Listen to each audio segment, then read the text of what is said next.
Duncan drops a clanger. It was a busy time on the narrow gauge railway.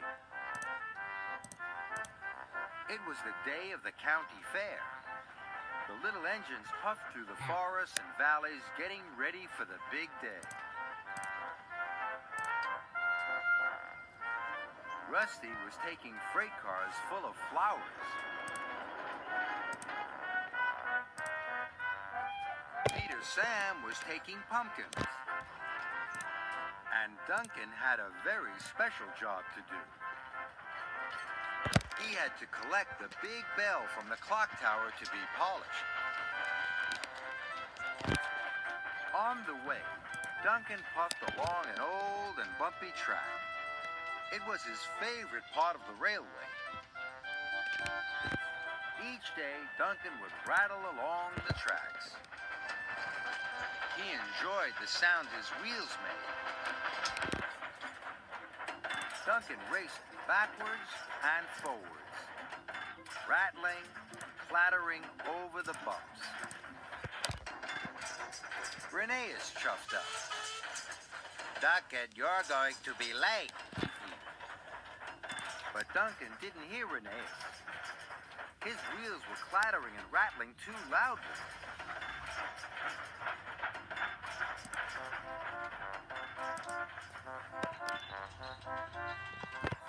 When Duncan finally arrived at the transfer yards, he was very late, and the foreman was cross.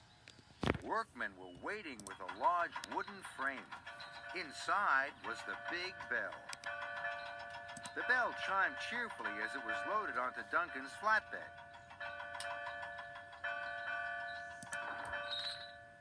"What a wonderful sound," peeped Duncan. "Remember," said the foreman sternly, "the bell is very heavy. The track to the polishers is old and in need of some repair. You must go slowly and carefully." But Duncan wasn't listening to the foreman. He was enjoying the chiming of the bell.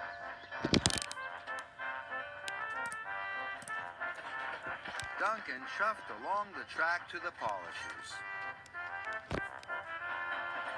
As he puffed through the mountains, his wheels started to clatter, and the bell started to chime. Duncan went faster. The bell chimed louder. With every bump and bend, it rattled and rang. It tinkled and clanged. Duncan liked this sound even more than the sound of his wheels. He was having a wonderful time. Whee! He wheezed, and the bell rang louder and louder.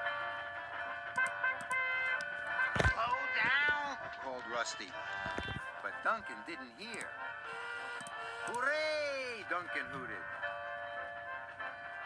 "Take care," Thomas-skarloey. "Whoosh!" whooped Duncan. "The bell will come loose," puffed Mighty Mac. But still, Duncan didn't listen. He rattled on.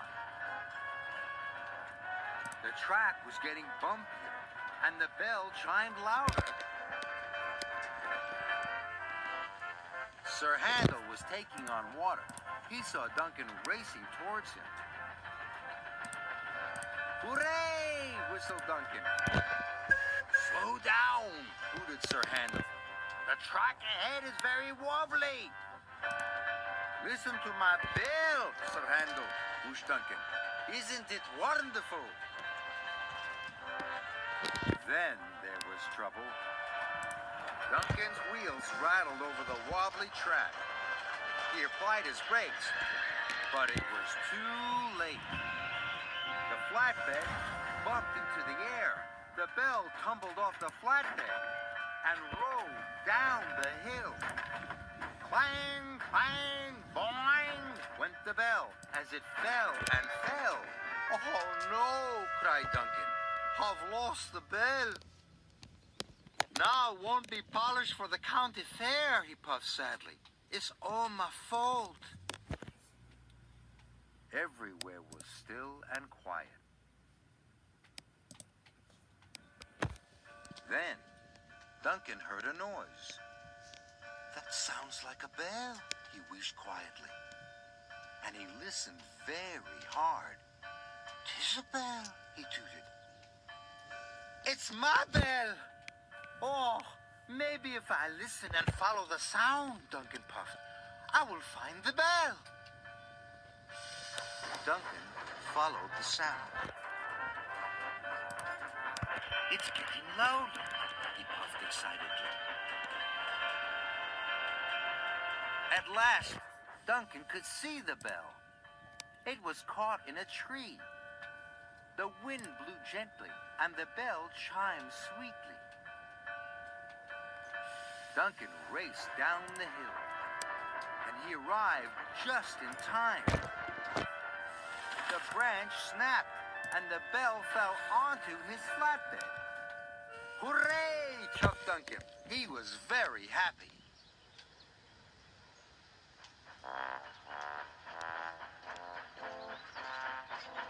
Duncan puffed to the polishers. This time he puffed slowly and carefully, just as he'd been told. Soon the bell was polished, and Duncan shoved slowly and carefully all the way back to the transfer yards. Duncan delivered the shiny bell just in time. And when the clock chimed for the opening of the county fair, Duncan thought it was the best sound he had ever heard.